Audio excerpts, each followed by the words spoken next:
భౌతిక కి స్వాగతం. జై శ్రీరామ్, హర హర మహాదేవ్. బీజేపీకి టీడీపీకి పొత్తు భలే విచిత్రంగా ఉందండి. సీట్లు మీకు ఈ నియోజకవర్గాలు మీకు ఇచ్చామని వాడు అంటాడు. టీడీపీ వాళ్ళు ఇస్తారు, వీళ్ళకి వాళ్ళకి పైకి రానివన్నీ వీళ్ళకి ఇస్తారు. వీళ్ళకి కావాల్సిన వాడికి ఎవరు? పాపం హిందూపూర్ అడిగారు, ఇవ్వలే. హిందూపూర్ ఏలూరు అనుకున్నారు, ఇవ్వలే. కాకపోతే వీళ్ళకి పనికిరాని అనుకుని అంటే టీడీపీకి ఈ పనికిరాని వాళ్ళు అయితే ఎలాగైనా ఇంకోటి ఎవరికి వాళ్ళ తాలూకు మనిషి ఇచ్చేదో ఉంటుంది కదా, అలాంటివి ఇచ్చేసాడు. అలాంటిదే ఇది నర్సాపూర్ నియోజకవర్గం. నర్సాపూర్ నియోజకవర్గం అంటే మీకు తెలుసు కదా, RRR రఘురామకృష్ణరాజు ఆయన ఆయన ఆయన ప్లేస్ అది. ఆయన గెలిచాడు, గెలుస్తాడు కూడా, బాగా పలుకున్న మనిషి. కాకపోతే ఆయన ఏ పార్టీ అండి? మొట్టమొదటిలో వైఎస్ఆర్ ఆయన కింద గెలిచాడు.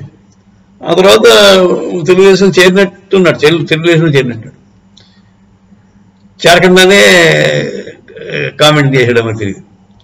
సో ఆయనకి బీజేపీ వాళ్ళకేమో నర్సాపూర్ నియోజకవర్గం కేటాయించారు. కేటాయిస్తే బీజేపీ వాళ్ళేమో రఘురామకృష్ణరాజు వచ్చే మా దాంట్లో పార్టీలో చేరకుండా నీకు ఇచ్చేస్తామని చెప్పి అంటారా? ఆలోచించాం. ఇవ్వలేదని చెప్పి పాపం రాజుకి.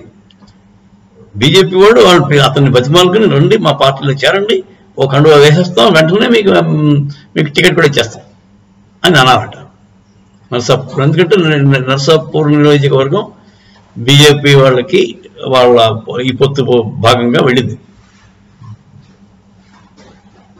అంటే బాబు గారి ప్లాన్ ఏంటంటే రఘురామకృష్ణరాజు ఎలాగైనా నెగ్గుతాడులే,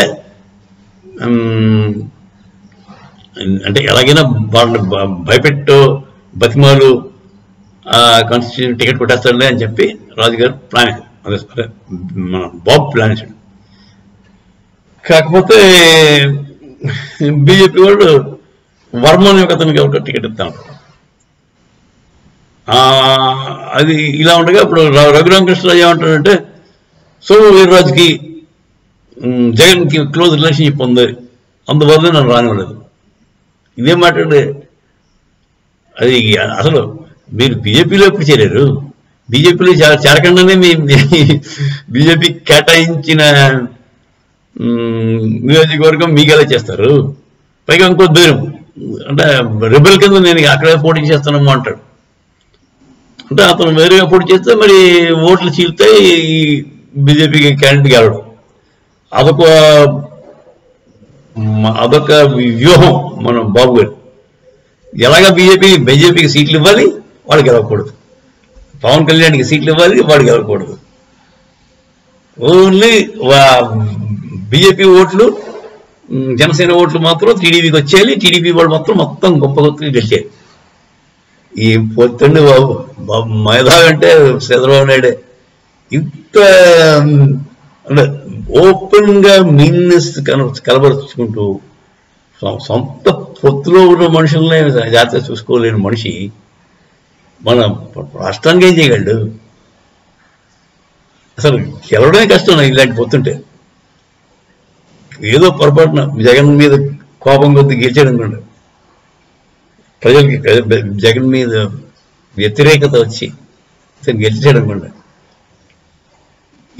ఇంత మీన్నెస్ ఉన్న మనిషి ఎలా సొంత పొత్తుంటే సొంత మనుషుల కింద చూసుకోవాలి కదా, ఇద్దరు సొంత మనుషుల కింద చూసుకోవాలి.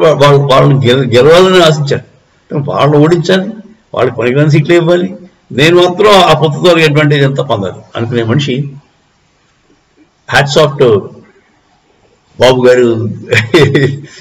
ఆయన మేధస్సు అనన్య సామాన్యం అండి. జై శ్రీరామ్, హర హర మహాదేవ్.